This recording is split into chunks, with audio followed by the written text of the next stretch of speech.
my story is I'm in recovery myself, although I'm the medical director for JourneyPure. I been in recovery for a little over 16 years from opioids and benzodiazepines.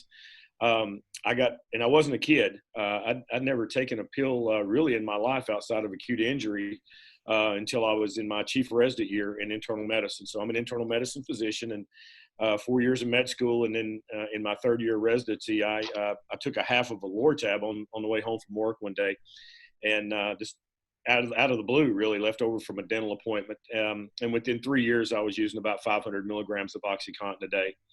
So the pain pills allowed me to deal with the realities of my life. And the whole time I was seeing patients, right? I came out of residency, and I was now an attending physician. I was teaching medical students, medical residents, pharmacy students, pharmacy residents, and I had the biggest internal medicine practice in within our clinic.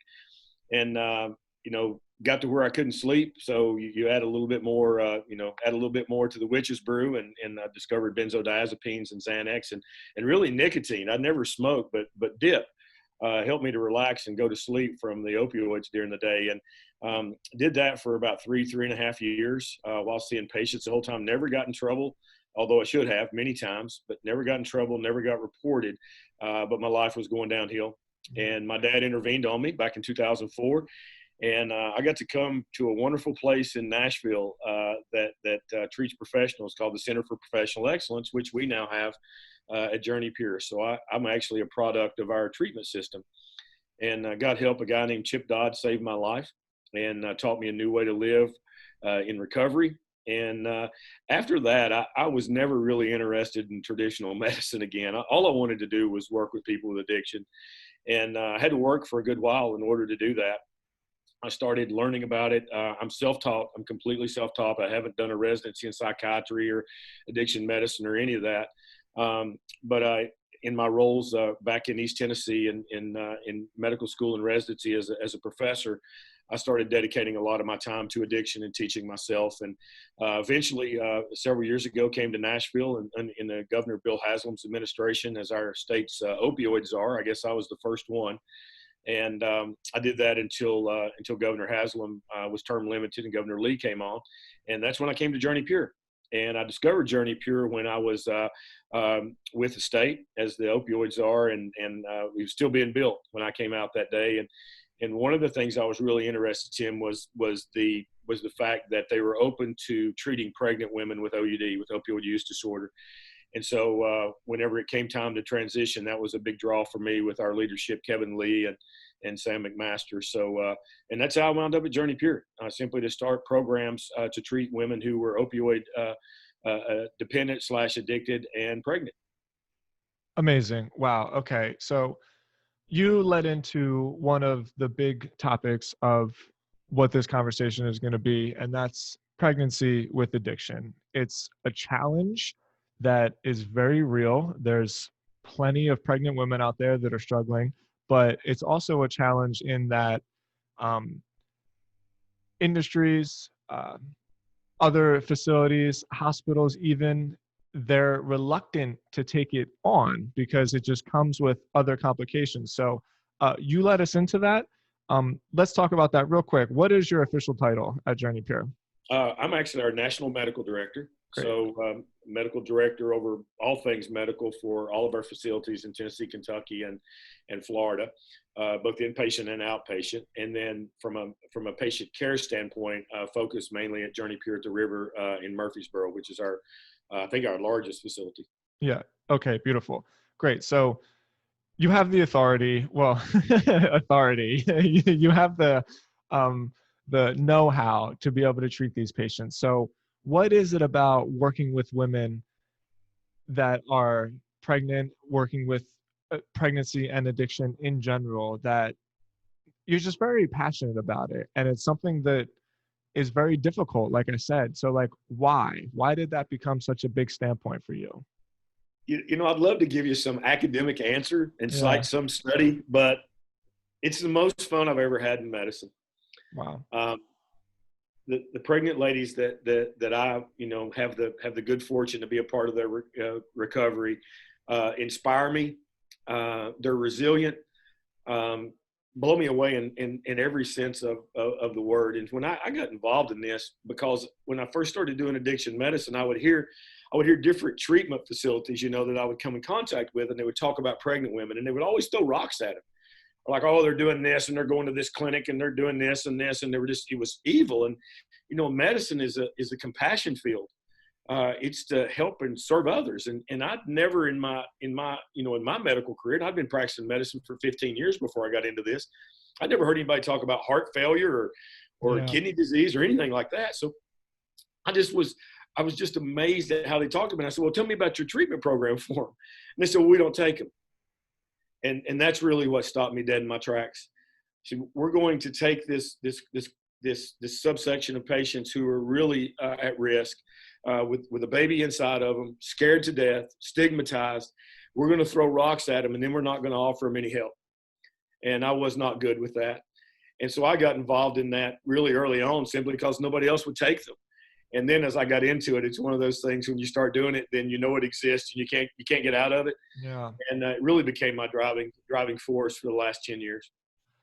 So let's try to look at this standpoint from the patient's perspective. And it's reasonable to say that you're one of the top thinkers, thought experts in this field in the country, really. There's not a lot of people that dive into addiction and pregnancy in the way that you have. So you've gotten to know these women, their stories. Where is the root of the problem? Is it addiction before pregnancy? Is it the fact that they're ashamed to tell anybody after they've become pregnant? Because now the consequences are so much bigger. It's not just my life, it's my life and another life that I'm carrying. So if somebody were to ask you to put it into just a quick short sentence on like, where is the solution for this, what would be your answer? We've got to address the trauma and the background to what leads to substance use disorder, no matter the substance. Sure. And that's the sentence. Until we start to step into these women's lives and help them with both adverse childhood experiences when they were younger, and even as they have gotten older, in abusive relationships, physical, sexual, or emotional abuse, I don't think we'll make very much headway. Medication won't cure it, but what will cure it, or what will treat it and make life doable and livable and productive and fruitful, is stepping into relationship and being able to help these women heal the wounds of the past, because almost all of them have a long history of substance use disorder before they ever get pregnant. Most of the pregnancies are unplanned, and universally they have physical, sexual, and emotional trauma. And until we get serious about addressing that, we'll make very little headway. Excuse me, that's just like, it's so powerful, because it makes you think of, most addicts go, well, I don't even like to use the word addict anymore. Most people that struggle with addiction do so silently. And we know the statistics, 1 out of every 10 probably gets treatment. And I think for me personally, that's the reason why I'm so passionate about JourneyPure, simply because of the practicality of in-network benefits and being able to serve like the actual mass population of people that need treatment. And like you said, one of the subsets of that, which is a category of patients, which is probably even less served, than like the big majority of people that are less served to begin with. So like, I'm trying to put myself in the position of a pregnant woman, which obviously is very difficult for me to do. But when I try to look back at it and I think about how scary that would be, what is that first helping hand for somebody, whether it's you, whether it's a friend, whether it's a family member, like what is that conversation to have with a woman who is carrying a child that's also struggling with addiction? It's the easiest thing I've ever done in my life. Wow. And I learned it when I was a kid. The most important thing right from the get-go is to love one another. Didn't learn that in med school. Didn't learn that in undergrad. Learned that in my Sunday school class.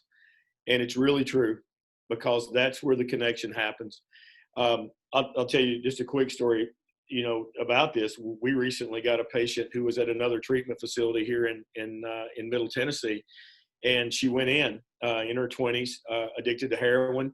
And while she was there, they pregnancy tested her. She had been there for a couple of weeks and was doing really well. And she came back positive, and they kicked her out. And I want you to think about that. Whoa. And, That really stops you in your tracks. It does. It does. I mean, think of being kicked out of the hospital if you had, kidney disease and they found out you were pregnant, and the doctor coming in and write discharge home because of your pregnancy. And so word got to me really quickly. And of course I never let her get home. We sent a car after her at that treatment facility. And my first conversation with her was just that. We're here to help you. We're going to meet you where you are, no matter what. And we're going to love you. And I'm not a 3 strikes and you're out guy. I'm not a tough love guy. And there's a bunch of those out there, but it doesn't work. And so I think that, the connectivity with the patients, the pregnant, scared patient, knowing her background without even talking to her, because I know that she comes from an abusive past in one form or another. And I know a lot of things about her without her telling me. And then as we get into building that relationship and that stuff starts to come out, then I can plug that into the therapy side of the house, and we can start to help them deal with those wounds. But it's not hard. And I try to tell people this all the time, and they look at me like I've lost my mind. And it's really so fun, because once they get that trust, then really they're so motivated because they've got something inside of them bigger than themselves. And I can tell you what I did at JourneyPure back when we had, more pregnant patients than we have now. I wouldn't be the first one to meet them when they come in. I'd actually send my pregnant girls who are already in the program down to meet them. And because let them build that connectivity, because, the woman's question is, oh my gosh, what about my doctor? What's this guy like? And I can go in and I'm good in those situations. I've done it a lot, but my patients spoke much higher volumes. And so they formed these groups. And it's funny because I talked to one yesterday, our very first one, actually. Her little boy is almost 3 now. And I was talking to her. She's doing great, but she still is connected to those other pregnant girls that were in the program. So it's not rocket science. It's about meeting people where they are, no matter what, in a non-judgmental way, and loving them. And that's it. No science to that at all. Dr. Lloyd, I'm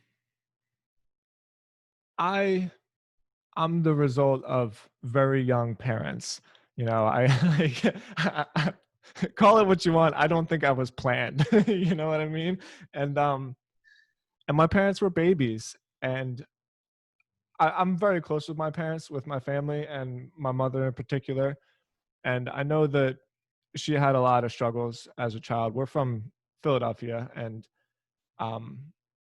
so this concept is something that I understand probably more than the average person. And it's difficult to put like a grade on like how well do you understand young addiction and pregnancy, So am I an expert? I'm not sure. I just have experience with it. And to hear you tell that story about a scared woman in her 20s, my mom was 16, and to think about what that would feel like, where I'm trying to do the right thing, and then all of a sudden I find out that I'm carrying a baby, and the first thing that happens is a group of, I'm just trying to imagine the scenario, probably pretty intimidated, excuse me, probably a group of doctors and therapists sitting you down saying like, we can't help you. And if I'm in that position, I'm thinking like, well, then who can? This is the place where I'm supposed to go for help. And makes me think of my, excuse me, I'll edit that. Makes me think of my family, makes me think of my mother, makes me think about like what my childhood would have been like without people that were there to care for us. And I know this isn't necessarily a question, this is just kind of an open-ended conversation, but how many other people out there and young women are in that position that just say to themselves, like, I got no options, I got nothing to do? Wow. I try not to think about that. Yeah. Because I know that there's a lot of them, and I actually know why they're out there. And so that's why things like this become important. It's why things that when we can get on a national platform and let people know, because the truth is, even me, I was a practicing doctor. I had a 6-figure income, when I was at the end of my rope in addiction, and I didn't know where to go. Now, I've been to med school and residency, right? I mean, that's more education than probably 99% of the population out there. And you think about that, and then now you think about a young 20-year-old who was pregnant and actually knew to reach out for help and tried to, and then gets rejected. I mean, it's a gut blow, and that's the kind of thing that I'm talking about. You said something earlier that I was an expert in this field, and I always kind of smile when I hear that, because I'm not.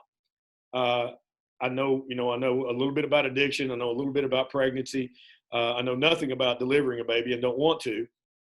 But I know people, and I know stigma, and I know being scared.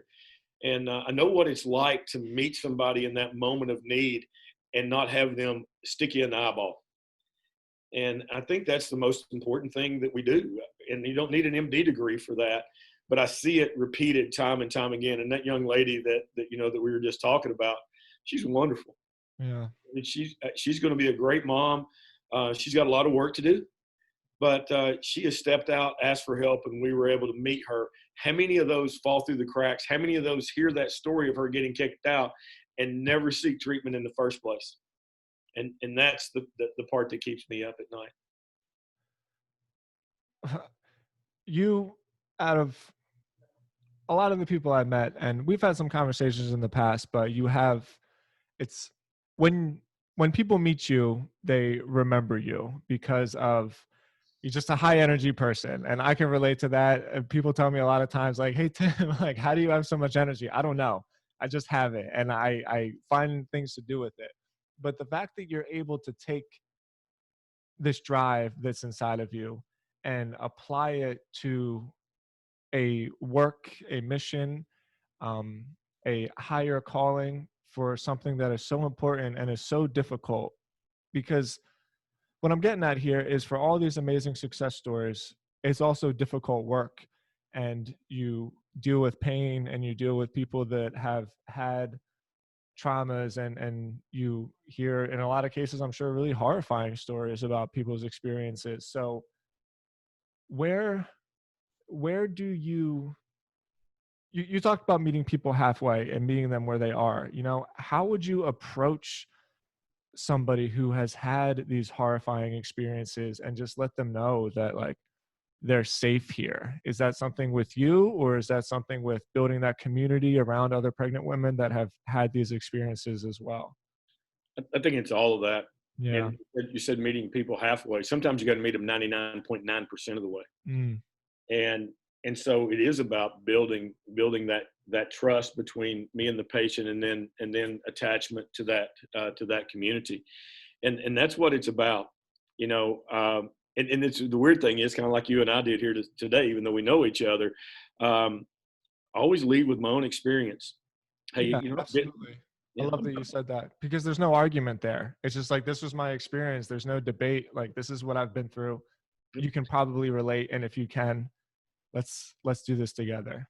It's the beauty of it, whether or not you are abstinence-based, 12-step model, doesn't matter. If you look at the 12 steps, they're really a beautiful way to live your life, no matter what, right? I mean, look at yourself, look at things you can change about yourself, and look at to step in and help others. I mean, that's covered in every major religious text in the world, right?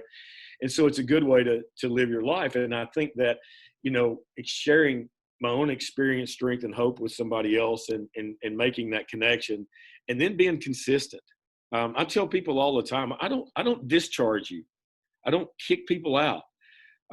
You get an inconsistent drug screen. That's an opportunity for improvement, so that we can see, kind of what led to that, and then, kind of do an autopsy on that. And for the next time it comes up, and maybe take a different action. But it's about establishing that trust relationship, and then building a community around you. And it's really not any harder than that. But at times that's really, really hard, because people want to take something the first thing in the morning and take that, and then everything else be okay the rest of the day. And it's not possible. But I want to touch on one thing that you said there, because this job is hard sometimes. I love it. I never dread coming to work. I love it. But we also have a lot of pain.